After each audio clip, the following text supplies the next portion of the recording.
I used to record this podcast from a very boring, plain room, but recently I gave myself permission to create a real office space and I went straight to Wayfair. I found a beautiful glass wall calendar, some shelving, and the most comfortable office chair ever. The whole space feels polished and professional. But here's the cool part. I didn't have to go out shopping. Wayfair delivered straight to my front door for free. Wayfair has free and easy delivery, even on the big stuff. No more huge delivery fees for furniture. Get big stuff like sofas, dining tables, beds, desks, and more shipped absolutely free. Now I walk into my office absolutely loving it. I actually enjoy spending time here. So get organized, refreshed, and back to routine for way less. Head to wayfair.com right now to shop all things home. That's WAYFAIR.com. Wayfair. Every style, every home. Welcome to the No Guilt Mom podcast. I'm your host, Joanne Crone, joined here by the brilliant Brie Tucker. Why? Hello, everybody. Brilliantly tech cursed. Brilliantly text cursed. We were laughing before this episode because we were tech cursed, but the way that our recording platform decided to tell us is it doesn't say platforms having technical issues. No, it just says Brie Tucker's having issues. And you're like, oh my God, that fits my everyday life with her. I'm surprised that it didn't say something like Brie Tucker is unstable. I'd be like, yeah, it's an unstable kind of day. I forgot to take my anti-anxiety meds and I am just all over the place. That would be well, today, oh my gosh, I'm going to be laughing about that one. Today, we are talking all about the myth of motherhood, and we have a fantastic guest for you today. It is Vanessa Bennett, LMFT. She's a licensed depth psychotherapist, facilitator, podcaster, and author of It's Not Me, It's You, and her latest book, The Motherhood Myth. She brings her expertise to both the therapy room and the mic, offering real, unfiltered conversations around mental health, motherhood, and relationships. Vanessa is also a mom to a spirited 5-year-old daughter, and we cannot wait to talk with Vanessa. So let's get on with the show. Welcome to the podcast, Vanessa, and thank you for rolling with us for all the technical issues and, of course, Brie's issues. Just Brie's issues. I know. But that's why people love me. It's my quirky and unstableness. Yeah. And unstableness. And Vanessa, like we mentioned before we started the interview that you didn't have this situation in your life happening when you wrote this book that we're talking about today, but you moved your entire family to Costa Rica. And it's only been a week you've been there so far? Yeah, we just landed last Friday. Oh my gosh. And tell us the circumstances revolving around all of that. Yeah, I mean, it definitely wasn't something we were thinking we would be doing. We were part of the fires in Altadena in Los Angeles in January. And so we lost our home and our whole community, really. The Palisades fire was really bad, and it's not to compare. The fire in Altadena was actually twice as large. So it's about 10,000 structures lost, about 75 or 80% of the town. So the schools, the community center, the parks, the everything, grocery stores, all of it is gone. So we've all been displaced since January, bouncing around. And pretty early on, I guess after the grief settled, my husband said, what do you think about getting out of here? And at first it was like, oh, let's go to Santa Barbara or let's go like somewhere within California. Yeah. And I had a real I don't know if I'm ready for that. And then it was like, well, why don't we just leave for a year when we don't really know what's going on? And we just said, why not? Let's take a chance. Our little one's going to be in kindergarten this year. So she was young enough where it felt like it was something that would be easier to do, right? Yeah. We have friends who have older kids and it's a lot more difficult for them, obviously, to uproot their lives. And so we said, to hell with it. Let's move to Costa Rica. Let's put her in kindergarten down here. She'll be bilingual in no time. So exactly. Yeah, 5-year-olds are incredibly resilient. So, I mean, like, if you have an opportunity to travel with a preschooler, they are just like so rolling with the punches typically. She really is. I thought she would have the hardest time actually, but she's been like, whatever, I'm here for it. So many new adventures. Yeah. I'm like, tarantulas, scorpions, you sure? She's like, it's fine. I'm like, okay. Now she's not going to fear them because they're like every day in her life. She will see these things. Because I'm super arachnophobic. And so I'm really hoping that she gets out of what I've kind of caused her. by living here. Oh, I get it. I get Yeah. it. I get it. I'm super scared of airplanes, and like I have to sit on the opposite side of the plane from my kids so that I don't infect Yeah. them with my Yeah. paranoia, I know. because it happens. It It happens. totally Hard. happens. Yeah. So, in your book, Vanessa, you write about all of these myths that we have about motherhood going into it, thinking that we're natural nurturers, that it'll all be easy and it'll be instinctual. Pack I of have, lies. Pack yes, Pack of of lies. lies. it is a pack of lies. Mhm. I mean, I experienced this as well when I had my daughter, who's now 16. I just remember thinking, oh my gosh, only 18 years, and then I get my life back, Yeah. Ooh. because it is so all consuming. What was your experience with motherhood like? God, yeah. First off, I actually never wanted children. So that was a big thing, even in of itself, is that I had to kind of reckon with, okay, I'm making this choice. And I made it consciously. I did Mhm. decide that I wanted to have a child. But, I think also when we're having them a little bit later in life, which a lot of us are doing now, 35 plus, a lot of women come to me, and it's even harder because you're that much longer in your routine and your Mm, life and your freedom and all the things, right? My mom had me when she was, 21. It's different. It's like you're mhm, still a baby yourself at that point. But when I first had her, I didn't have that overwhelming, oh, I'm crying with joy. I just can't get enough. I can't stop smelling her. It wasn't that. It was jarring, I think. I think my birth mhm. experience in and of itself was jarring, which led into the pre kind of Yeah. parenting time, which again, very common, right? And a lot of us don't talk about it. And it just was Nobody hard. talks about that. No, I no, seriously, I have met so many women that have had traumatic births. And I mean, I'm not trying to be, dramatic to anybody no. listening, right? These traumatic births aren't talked about. Mm-mm. Mm-mm. They're like pushed off as like, well, she had a hard labor or she Yeah, had a Yeah, hard right. birth. And then they it was don't get trauma. into yeah, exactly. And there's all this like displaced trauma that people are left alone to try to navigate, because if you don't even know it exists, sorry, I'm totally going on a soapbox here. I completely realize that. But one of my sisters had a traumatic birth, and Mm, she was left trying to figure, because the doctors played it off, the that's right. nursing staff played it off. So Mhm. then she's trying to figure out after she had her kid, right? Why Yep, is this so jarring for me? Why that's am I right. struggling so much? Why can I not find anybody else that had an experience like this? And it's because it's Mhm. like that quiet little secret that gets swept under the rug in the name of procreation. And there's statistics around this that show that when a woman has a birth that is considered traumatic, it impacts her ability to feel good about being a mother for up to the first Yeah, like 10 years of her experience. Oh, that's wow. insane. Yeah, 10 years is and insane. I know, I know. And so again, to your point, we don't talk about it. And then Mhm. we just kind of thrust these, I'm sure you all remember this. It's like then they send you home and you're like, what do I do now? Oh, Right? Like yeah. they've just given me this life that I'm supposed to take care of. And I'm like, meanwhile, I'm also recovering, right? And in Yeah. our culture in particular, we don't get the support that is given in many other cultures around the world. So we don't have Right. a community of sisters waiting for us when we get home. We don't have the birthing centers that we stay at for weeks afterward where they make sure that you're nourished and fed and spiritually cared for, right? It's Oh just my like, gosh, could here you you go imagine? home and figure it Yeah. out, right? That sounds amazing. Yeah, I know. Unbelievable. I like to reference TV shows and movies on here because I feel like seeing the paths of these fictional Mhm. characters is so much easier to explain what like an actual experience is like. And this traumatic birth thing reminds me of Fleischman is in Trouble with Jesse Eisenberg and Claire Danes. Mm, Did either of you see that I have, show? but I don't think I'm as far. I'm only like 3 episodes in. I haven't seen it. Well, it's So is this going to be a spoiler? But a a good little one. bit, Spoiler. Okay.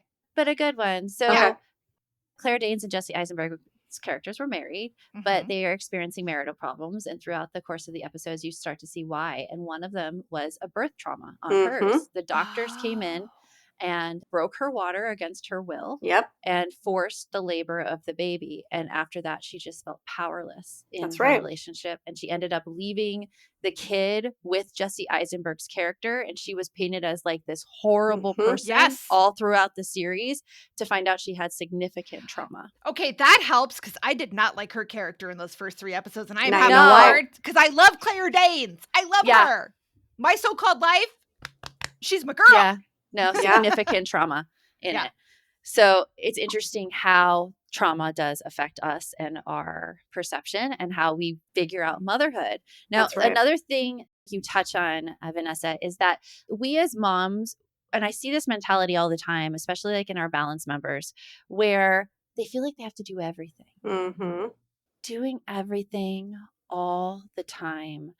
What have you seen when moms try to do everything? What are some of the consequences of that? I mean, how much time do you have, right? I Well, know. It's a good Yeah. topic. what are the Let's consequences? go. Whew. This was the tipping point for me, right? Mhm. Because I think that as somebody who, like a lot of us, we were all raised in this hustle culture. Our worth is kind of inherently baked into our value, like what we can Mhm. produce, right? And we live this way before becoming mothers, right? Before having children, before becoming partnered as well. And so for so many of us, it's carried over into motherhood. And we just keep existing and living as if we are not all functioning under these like systems of oppression that keep us stuck, right? That keep us exhausted, that keep us burnt out. And so myself as well as so many clients, so many mom clients that would come to me and they would talk about being irritable all the time. That's a big one. Mhm. Feeling like, to go back to what you were saying about not having control over their lives, right, Joanne? Like this feeling of I have no control over my sleep, my life, what I do with my life, my schedule, any of it, right? So feeling powerless is a big one. I think feeling disconnected from your body is another huge one, which that in and of itself, again, is something that usually follows most of us pre having a baby, and then post, it kind of gets exacerbated. I think being disconnected from your partner is a big one. Mhm. And so there's so many of these ways that women will come to me and they'll give me this list of like air quote symptoms. And when we like get down to it, so much of it is because we've got this coming out of our culture, again, this like hyper individualistic, hyper masculine, productivity first and foremost, achievement Mhm. first and foremost way of living. And it disconnects us from everything, basically from the neck down. We're not connected to anything from the neck down, and we're not connected to anything larger than ourselves. We're not connected to the earth. We're not connected to community, right? It's just brain, brain, brain, go, go, go, produce, produce, produce. And for a lot of us, it doesn't register until something either massive happens, right? Or like a traumatic birth incident, for example, or a Yep. divorce, right? Yep. Something like that, the loss of a loved one or loss of a job, something massive, or a health issue arises, Mhm. right? Or a lot of my clients come to me and they're just like, I'm unhappy and I don't know why. No matter what Yeah. I do, Oh I my just have gosh, this yes, right? general feeling of malaise all the time, right? Which is Right? very common.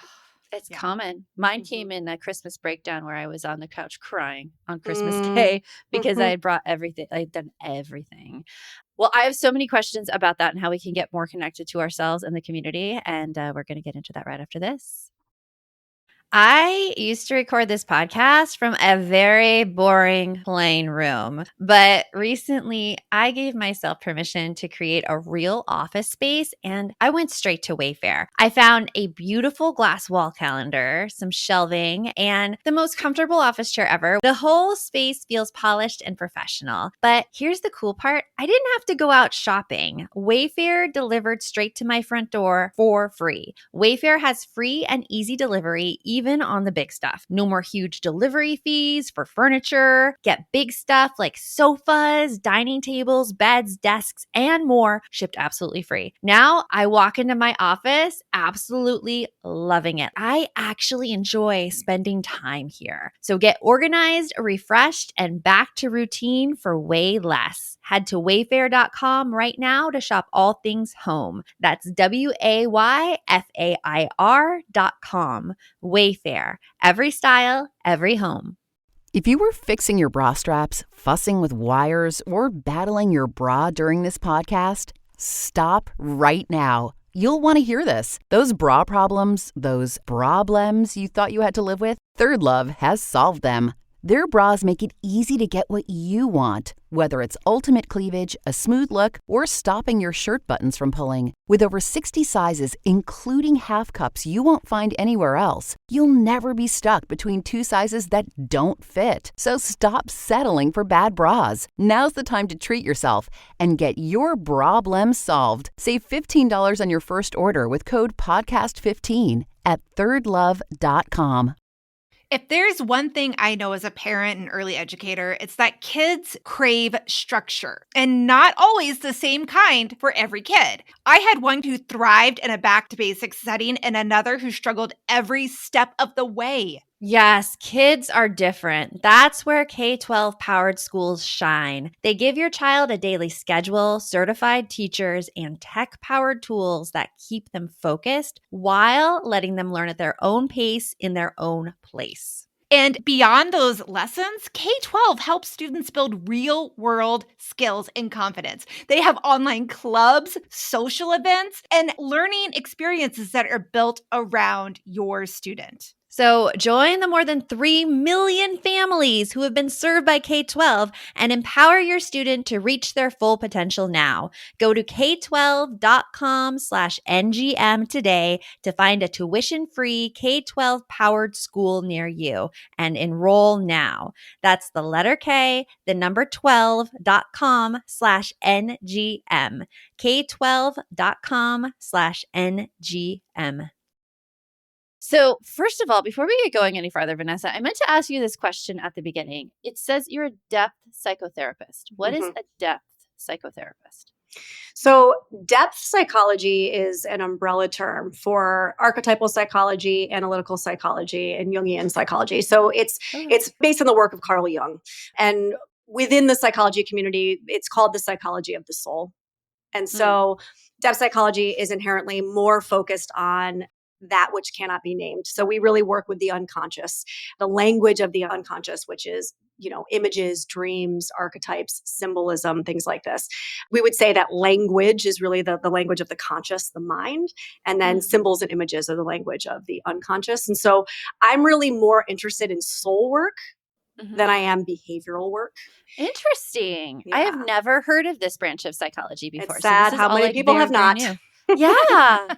It's like the universe is also kind of beating me over the head because I was just reading your bio about depth psychotherapist, and then we just got pitched another book by a depth psychotherapist. I'm like, what is going on here? I've never heard this term, and it's appearing everywhere. Maybe it's something the soul I work need. is knocking on your door. So when you talk about soul work, what is that? So I look at it as we've got ego work and we've got soul work. So a lot of the psychology that we know today is much more focused on the ego work. So it's behavioral driven, a lot of the CBTs, the cognitive behavioral therapy, right? It's thought stopping techniques. How do we function better? How do we minimize our anxiety? All of these things that are very behaviorally oriented. Those are important, especially if we have low functioning. Somebody's going to come to me, and if they can't get themselves out of bed, I'm not going to be able to go deep and do a lot of soul work with them, right? I have to start with the ego first. We've got to get something to stand on. But if somebody has that place to stand on and they're functioning, but they've got this feeling of, I'm just not happy, I'm just not satisfied. What's my purpose in life? Why am I here? Right? The more existential questions that all of us have, that's when we're able to get in there and really go beneath the surface, and we can start to do shadow work. We can start to look at ourselves in our relationships and look at how these relationships are mirroring back me to me, the platform to grow and evolve more, our kind of path of individuation, if you will. That is cool. That's really cool. So going back to women doing it all and feeling disconnected, what are a couple signs that women can kind of see in themselves to know that they're disconnected? To be yep, I got to start doing some work here. Yeah. Yeah. And I mean, look, also to kind of just to preface that with this, depth psychology is also very interested in the collective. And so for me, when I'm working with a client, I'm looking at the macro, not just the micro as in the individual. And so often when a client will come in, right, it's not just that one person that's saying it. You're seeing it in the collective. You're seeing women as a whole talking about this. You're seeing it generationally. You're seeing it, systemically. And so when things like women come to me and they say, I'm angry all the time. I'm like a ticking time bomb, right? Yeah. I have no patience. I'm ready to snap all the time. Okay, I'm sorry, but I know that Joanne does, but is it more of an issue recently? Is this a new condition that moms are experiencing collectively now? Or is it like the trauma birth we were talking about? It exists, but nobody talked about it before. I think it's a little bit of both. And here's why. And here's why I'll bring the collective into it. Okay. Our mothers, our grandmothers, our great grandmothers, they had a lot in life that they did not choose and they had no way out of, right? For the most part, this kind of millennial Gen X mom generation, it wasn't until 1979 that women could have bank accounts without their husbands opening it for them. Yeah. And so Right. And so a lot of times, people will celebrate, and I ruffle feathers when I say this. People celebrate like, oh, my grandparents are celebrating their 50th or their 60th anniversary. And I'm like, cool, your grandparents hate each other. So to me, that's nothing to celebrate. I love that. I'm sorry. That is so funny. She didn't have a choice. Oh, it's kind of the truth. It is kind of the truth. Like, we talk to our parents, we see this like relationship that happens with the boomer generation and earlier. Mm-hmm. And they are often like, it's They're often not and not all, no. obviously, right? We're generalizing. There's going to be those beautiful relationships. And of course, I will celebrate those all day. But we have a culture that's obsessed with longevity more than anything, right? Like, check out this milestone we made it to. Let's not talk about how we got here, but let's look at this milestone. That's right. And so here's what, right? When I say collectively, I think that our generation of women, so again, we'll say ours, we'll say elder millennial and Gen X kind of lumped together. Mm-hmm. Our generation of women are really the first women who, and again, I'm going to ruffle feathers, but like, we don't need you. I.e., like, if we're here, it's because we're choosing to be here. Yeah, which is a big thing. It's a big thing. It's a huge thing. It's different than we've ever had before. Also, like, correct me if you haven't seen this, Vanessa, but what I see is that even though we don't need a partner, we're choosing to be here. Yep. A lot of women are still stuck in that mindset that they have to stay. Yes. And that, again, is cultural, right? Yeah. And so we're all suffering from this choose me wound, especially women, which basically says you are nothing if you're not partnered. And so your number one priority in life needs to be chosen by a man, right? Yeah. Nothing else matters. So long as you're chosen, lock it down and make sure you stay chosen, right? My entire sense of identity and worth is wrapped up in being chosen and staying chosen. So there's that component, which patriarchy constructs, right? I mean, they want to make sure, the patriarchal structures want to make sure that we are stuck in relationships that are not satisfying to us. They want to keep us in the grind because so long as we're barely getting by, so long as we're so overwhelmed, so stressed out, so miserable that we're like day by day just phoning it in, we don't get to ask the deeper questions. Who has space for the deeper questions? Nor do we have the energy to fight against like the injustices of the system. That's like my whole goal in No Guilt Mom. I want to release people from that guilt so that we can actually fight and make a difference. Because you and me both, sister. Yeah, you can't do it if you're exhausted. You can't do it. I feel like for our age group, like you're talking about, like moms who are in their like mid 30s and up. Yep. We 100% do not want that social construct that our parents had and that our grandmothers had. We know we don't. But we are fighting against a system that was built to support that. That's right. That's right. So whenever we're working on this, and Vanessa, I know our listeners that have been on for a while know this, but like, I'm not sure. I've been divorced for 8 years from my first husband. And I think we both felt very stuck in that relationship. Like we couldn't go anywhere because there were so many expectations for us to stay together and we thought that it was going to be better. But I feel like we're running up a sandhill, like we're running up a sand dune. And every time it just gets harder and harder, the further up we get, the closer we get to that end goal of being happy and having a life that is fulfilled without the need for relationship that we're dependent upon somebody else. Or a relationship that we define ourselves by, such as being a mom. Yeah. Or a wife. Or a spouse. Yeah. Bree knows how I feel about this. I have brought it up at girls' nights. I have stopped conversations of women mid-sentence because all anyone can talk about is their kids. And nobody talks about themselves. Yeah, I know. Like, why are we even adults if we don't have our own satisfying lives? Like, as teenagers, we were all looking forward to being adults because we could do what we want and we could do all these things. And now we're here. And it's like our whole lives are around our kids.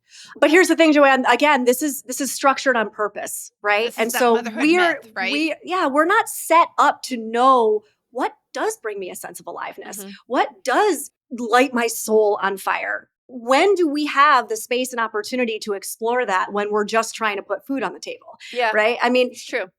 And trying to be chosen, right? And so a lot of us, especially women, we don't ever get the opportunity to sit with ourselves and be with ourselves and really discover who we are outside of those constructs of relationships, right? And so I agree with you. I'm all that whole idea of like women only talking about being moms. And also I feel a lot of compassion and empathy because so many of these women, they don't have anything else to talk about. And it's not because lack of intelligence. It's just that we're not given the opportunity to know who we are. And I see this relationally all the time. People come to me and kind of my mission in life is really around codependency recovery. And it's all wrapped up in this conversation we're talking about. Yes. Right? It's all wrapped up. Oh my God. And so women will come to me and, not just women, actually, I mean, men too, we're all in this codependent society, and people will say, I'll say, it's like expressing your needs, expressing your wants, expressing your desires. And so many people will say, yeah, that's great, but I don't even know what the hell my needs are. Yes. Right? It's like, we have to start there. Yeah. We were raised by not only a generation of parents, but also a system that made sure that we did not get quiet and understand who we were and what we needed and what we wanted. And again, what brought us a sense of aliveness, because the less we know ourselves, the more easily controlled we are. Ooh, right? And I want to get into that because like you mentioned in your book, how relationships, they're not built on codependency, of course, but really knowing yourself as an individual and coming to like the relationship as an individual. And let's get more into that right after this. On average, you'll have to wait 31 days to see an OBGYN. And if you're dealing with an infection or outbreak, you know you need care fast. That's where WISP comes in. Connect with a U.S. licensed provider online and pick up safe, effective treatment at your local pharmacy that same day. Plus, get birth control and more delivered in all 50 states. Take control with comprehensive sexual and reproductive care, all from your phone. WISP. That's hellowisp.com. The waiting room can wait. Let's be real, guys. Money fights are the worst. And trying to have a calm, civilized conversation about money, yeah. And don't even get me started on the feelings of shame and guilt that so many of us women feel around spending. Oh, I know, but Monarch Money changes that. It takes out the unknown factors that can cause those fights and feelings. You can track shared and individual accounts, set goals together, and keep those money check-ins drama-free. And I love that you can even loop in a financial advisor or tax pro without paying any extra. So no more guessing, hiding, fights, or just hoping it works out. Monarch Money makes it easier to be on the same page. Get control of your overall finances with Monarch Money. Use code NOGUILT at monarchmoney.com in your browser for half off your first year. That's 50% off your first year at monarchmoney.com with code NOGUILT. Choosing a bottled Starbucks Frappuccino drink that's all flavor and just 100 calories? Easy. Choosing between creamy vanilla, double chocolate, and sea salt caramel flavors? A little harder. Try the delicious new Starbucks Frappuccino light drinks. Look for them wherever you buy groceries. Start with Starbucks coffee. So before the break, Vanessa, we were talking about how moms tend to not talk about anything but their kids because they haven't been given a choice by society to think about anything else. And I think about... Right? Like, sorry, I just want to throw into that. Like, because we're told a good mom devotes her life to her kids. Yeah. But let's also think about like all of the support and structures that were taken away from moms. Like we mentioned at the beginning of the episode, how when moms give birth, they don't come home to the supportive gathering of sisters or community or friends. They're left to do it all on their own. And then when we look at what's happening in the US right now with the taking away of Medicaid for mothers and taking away of all of those social supports, you're basically like making day-to-day life harder for women. And so the byproduct of that is us being unable to do anything else but focus on our family just for the sake of survival. That's right. I heard somebody say recently, so I have a whole chapter in my book that I call The Loss of the Village. And I go, a lot of this book too, I'm kind of an information nerd, a history nerd. And so I do a lot of anthropological research too. And I talk about the timeline, like how did we get here, right? Yeah. Leading up to the creation of the nuclear family to isolate and control us, right? Okay, I want to hear this because I love these things too. Us men and women, right? Mm-hmm. So I talk about that. I just recently heard somebody say something which I thought was so profound. And they said, patriarchy and capitalism took away the village and now it sells it back to those who can afford it. So those who can afford it can buy back help with their children. They can buy back help with cooking. They can buy back help with cleaning, right? When we lived in a community, we used to all be able to help and support each other doing that without having to pay for it. Right. Yeah. And I was like, damn, that's right. They sell it back to us. I just thought that was such like an eye opener. And it's such an ingrained thought process. Like Totally. This is going to be such a weird example, but I immediately was like, light bulb. I have a neighbor. I live in a townhouse community, so we're all really close to each other, like location wise. But I have a neighbor whose husband needed to take a job out of state. So she's home alone with her 8-month-old and her 5-year-old. Yeah, I know, right? And she had to go to a doctor's appointment. I'm like, call me anytime you need it. I came over, watched the kids for her for like, 45 minutes, maybe an hour while she went to the doctor. She came back and she's like trying to pay me. And I'm like, I'm a neighbor. That's right. I'm a neighbor. I was here. I could do this. This is what people do for each other. And I think that is such a lost It is. thing. It is. And what you're doing, Brie, like when people say like, well, give me something tangible. Like, how do we actually work that right there? When you say, give me something tangible, it's that.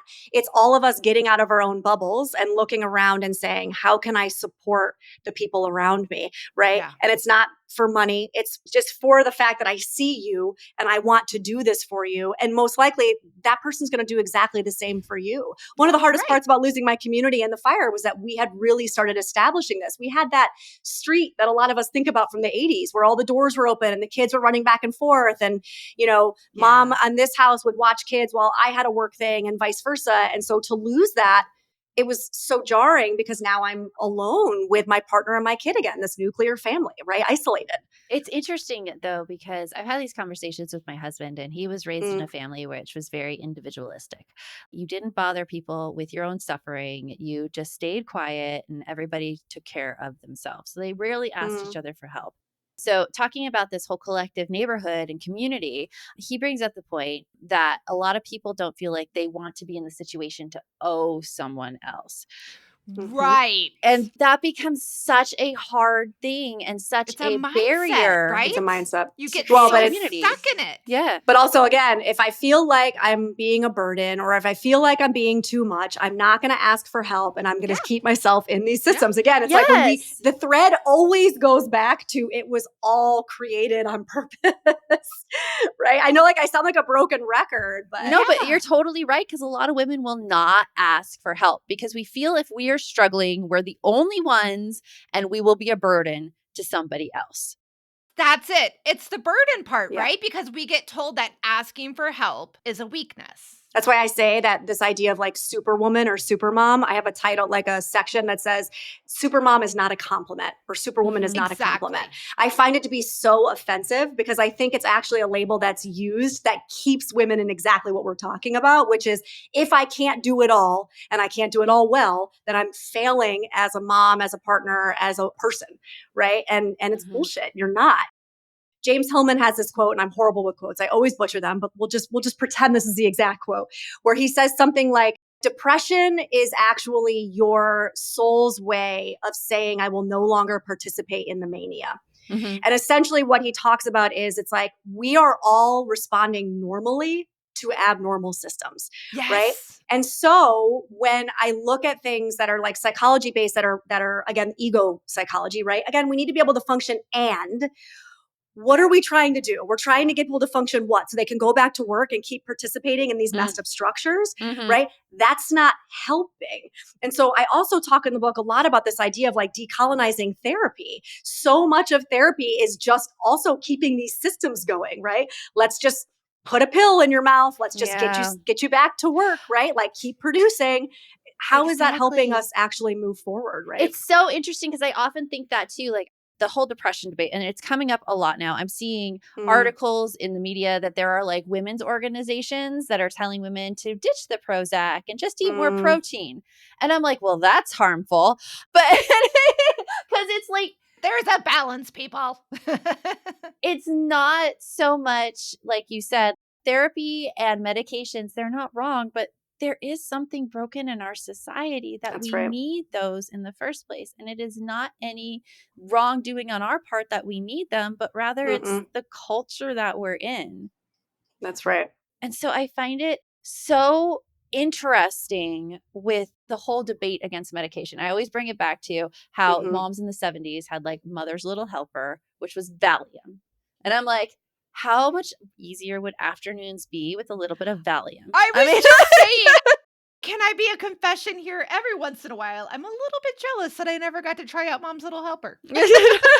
And when we think about it, right? Because I talk about Mom's Little Helper in the book, actually. I talk about how, like, why? Why did that become a thing? You have this generation of housewives in the 50s, right? That were mostly miserable. Let's be real. Yeah, they had no access to anything that lit them up. They couldn't work outside the home. They didn't have their own money. They didn't have their own support systems, right? They were just producing children. That was the only thing they were expected of, right? That and marry. And they needed to actually dope themselves up to get through the day, right? Well, it's like we kind of did the same thing in our generation with mommy wine culture. I mean, it was always like pour out a glass of wine. Yeah, and listen, that was like, our mommy's little no helper. judgment, right? Like, if you got to get through the day, you got to get through the day. I mean, I take a gummy now and then, right? Like, I'm not here to judge. But also, again, it's like we've got to start questioning the why instead of just participating in it. We got to ask why. This is like when you were saying, Joanne, about all the moms that just talk about their kids. I feel the same way about when I get in a group of women who all the women are just doing nothing but bashing their husbands. Yeah, that too. I get that. I won't don't participate like that. in it anymore because again, I mean, listen, I know I'm a therapist, so I'm probably an annoying friend to have because I'll do that thing where I'm like, I am too, y'all Vanessa. are just up. I'm an annoying friend. I'm an annoying friend to have. Yeah. I know. I'm like, I can't participate in this. Like, I won't participate in you upholding the narrative that you are a victim to your choices. Yeah. It's disempowering. It's disempowering. And honestly, how many times are we, when you are in a group that a lot of people are complaining about their spouse, I feel like 90% of the time it's about how our spouse acts like another child. And I'm like, why are you married to him? Well, and that brings us back to the point This of is like, systemic. yeah, right? Like, you're a good mom. Yeah. You're a good wife if you dedicate all of your time, energy, and effort into having successful children. And on top of that, if your husband isn't successful, it's because you were, or not even your husband, your spouse, either way. If they are not successful, it's because of a fault within you that you weren't the most supportive person that you could be.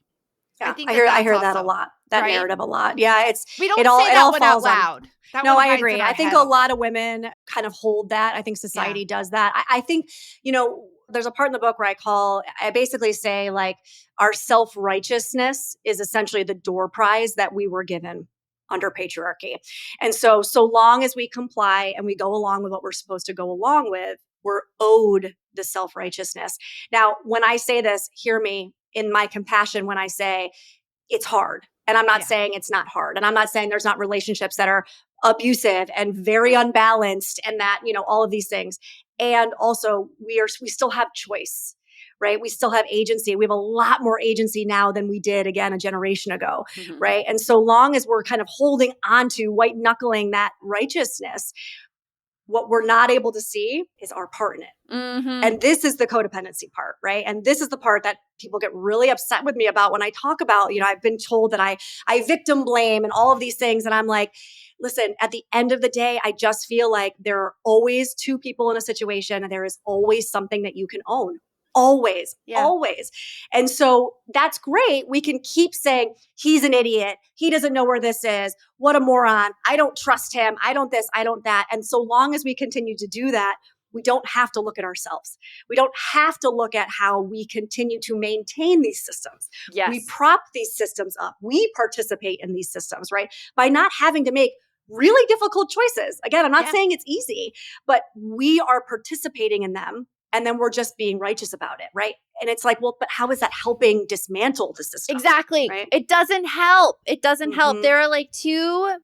I totally agree with you. I mean, Bree knows how fiery I get about this one. But also, why give up your lack of control in the situation just by complaining when there is something tangible that you could do to move the situation in a new way, whether it is confronting a conflict that you have with your spouse, whether it is confronting something that you yourself may be doing and you can change and actually get a new scenario that you are much happier in. I mean, I'm thinking of Eve Rodsky in her book, Fair Play, about how she was describing relationships and how when, a man and woman first got married, the woman was so fun and did things all the time and it was really spontaneous. I'm thinking actually about if you watch the 4 seasons on Netflix, the Tina Fey, Steve Carell one. Steve Carell married his wife because she was so fun and passionate, and then she's been supporting him her entire life, been supporting his career, making sure like their daughter's taken care of. And what does he do? He leaves her for a younger woman to say like he only has one life and he wants to have fun in this life. And it's something that Eve Rodsky talks about in her book Fair Play, because so many women give up those parts of themselves to support their husbands. Can I ask too, we were talking about how do you see this like culturally, like this annoyance or this anger or this frustration or whatever that seems to be kind of bubbling. There is a part of me that wonders if we are at an age too, right? Where most of us are kind of entering into perimenopause, menopause, like that phase of life where you actually do have less fucks to give. Yeah, it's so nice. It's real nice. It's nice and it's not. Oh, right. Of course. There's the shitty part to it too. Yeah. Well, there's the part this too where you're stuff, just like, ugh. this stuff where you're like, you know what? I'm done. I don't want to do this anymore. I don't want, and you start to see things. I don't want to participate in this anymore. I see now how I'm upholding this, right? I mean, so many women that come to me are in this age range and they're like, what do I do different? How do I do different? And a lot of times it's the kids. I know for me, there was something about having a daughter that lit a fire under my ass where I woke up during one of these moments with my partner where I was like, oh, no. We're not doing this because here's what I'm not doing. I'm not teaching my daughter to self-abandon in the name of being chosen. Yeah. No. I'm not doing that. And I have actually just recently, like not that long before we moved to Costa Rica, we had a pretty big blow up. And I remember saying to him, I'm 41. I'm not going back. Like I got like the scary voice out and I was like, my friend, I don't think you understand. Good for you. Yeah, there's something about having kids and not wanting to show the kids that version that does really light a fire. And you have so much great stuff in your book, Vanessa. Tell us about the motherhood myth. Oh, God, I mean, where do I begin? It ended up turning into such a massive project, but one I am really proud of. I think that I say a lot, it's not a parenting book, right? This is by no means me saying I'm a parenting expert. It really is more about, of course, it's written and geared towards women and towards mothers, but it's really more about all of us coming together and questioning these systems and questioning the ways that we participate in these systems, right? And so it's not about victimhood. It's all about radical accountability, regardless of kind of what gender you are, what place you are in your family dynamic, none of that really matters, right? Like, what is your personal responsibility? And so I break the book into 3 parts. I've got motherhood, I have sex, and I have relationships. And so I really talk about the myths that we inherit rather as women around motherhood should be beautiful and lovely and natural. Sex and relationships should be beautiful and lovely and natural, right? And then just relationships in general, like us relating to our friends, to our children, to our families, right? Should be, again, like inherently easy and we shouldn't have conflict. And so I really break down the myths that we inherited, where they came from, how we got here, because I think that's really important for us to understand. It makes us feel not so alone when we're like, oh, this isn't a me thing. This is a systemic thing. Yeah. This is trauma that's been passed down generations, right? Like I talk about like the witch wound and so many of us that carry epigenetic trauma from the witch trials, right? Like this shit goes deep. That's crazy when I hear that. Like I've heard of the witch wound before and I'm like, oh, it's in our genes. But I think hearing that it's not just you. Yes. You're not broken. Nope. You're finally hearing the quiet stuff that people don't say out loud is almost like a warm, fuzzy blanket of comfort of like, oh, thank God. I think so. I mean, maybe not everybody thinks so, but like when I say there's accountability part, people are like, ugh, and I'm like, I don't know. I kind of love personal accountability. I kind of love when somebody says to me like, you're not a victim. What's your part in this? I mean, it's a little oof, but at the same time, I'm like, all right, I can work with this. And it's also like, I don't have to be a victim. I have choice and things I could do here. That's right. So you have some more control. Well, Vanessa, thank you so much for joining us. This has been utterly enjoyable. I love it when we get fiery and feisty on the show. And this was such a fiery and feisty interview. So thank you. I could be fiery and feisty all day. I appreciate you ladies having me on. We could have gone in 20 different directions, and I'm glad we went when we went. Yeah. It's fantastic. Awesome. We'll talk to you soon. Thank you. If you'd like to support the show further, you can share episodes with your loved ones, leave a positive review, or follow us on social media at No Guilt Mom. You could also show your love by visiting our amazing podcast sponsors. We have a link in the show notes.